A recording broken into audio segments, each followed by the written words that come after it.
Naglandfall na sa Taiwan ang Bagyong Leon na may international name na Typhoon Kongray. Kaugnay sa sitwasyon, live na iatid mula sa Taiwan ng kasama nating si Susan Enriquez. Susan?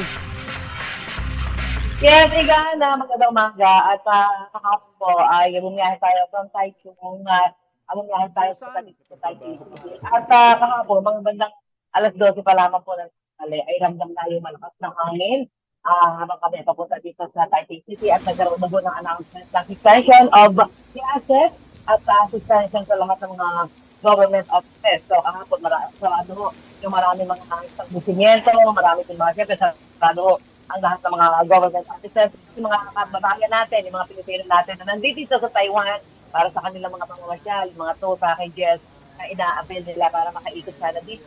So, siyempre hindi sila nakapunta doon sa mga pagkalan nila, especially yung mga outdoor po, no? Yung mga government offices na kakailanganin nila yung permit to get inside. Sarado po yun dahil nga po sa suspension ng work sa lahat ng mga government offices. At marami din mga commercial establishments ang hindi na nagbukas. At umaga pa lang ay sarado po yung marami mga commercial establishments.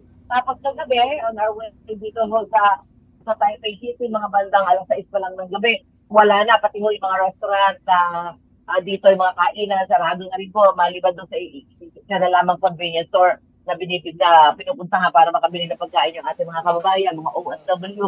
At pagsapit mo ng mga bandang alas 7, ay ramdam na ramdam na ang napakalakas na hangin, lampas ng upang hangin, hanggang alas 10 ng gabi naramdaman dito sa Taipei City. At sa mga oras, wala na tayo nakita ng pagbaha dito sa tinitungin natin dito ang hotel sa Taipei City. Ang likod doon ito ilog, no? Parang actually parang siya Marikina River. May nagkaroon ng bagya pagtakas, pero ngayong umaga nakita ko medyo mababa na. Wala naman tayo nakita mga flooded areas dito. Maganda lang tayo dito. Yung mga dinaanan natin from Taichung all the way to Taipei City. Wala na tayo nakita mga flooded areas. At sino wala akong ilan ng mga sasakyan na nakikita natin sa Asanda.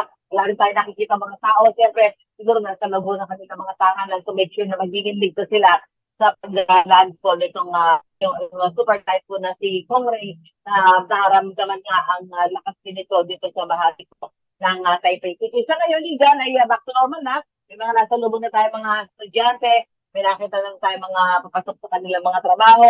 Marami na silang sasakyan sa kalsada. At may mahina na lamang na pag-ulan sa mga oras ito. Nagsisimula na rin magbukas yung mga commercial establishment, lalong-lalo na yung mga kainan. At nakita din natin na yung mga booths na sinasakyan ng mga tour packages ay ready na rin para ihatid ko saan pwede maipasyal yung mga turista na nandito sa Taiwan. Igan? So saan may mga kanseladong flights ba pabalik ng Pilipinas? Igan, ay pagkakalang ko ay cancel the flight going there, pati sa palabas, pati mga domestic at international. So, ngayong araw, wala pa tayong mga balita kung nag-resume na, no? Siguro, dahil maganda na rin naman yung mga panahon, at wala na mas malakas na pag-ulan. Wala na rin yung hangin, ako pa lang. Medyo malisangat na ngayon, wala nang hangin dito. So, ay ina-assume lang natin baka mag-resume na yung kanilang mga canceled flight kahapon dahil nga doon sa bagyong si Kongray. Okay, maraming salamat at ingat kayo dyan, Susan Enriquez.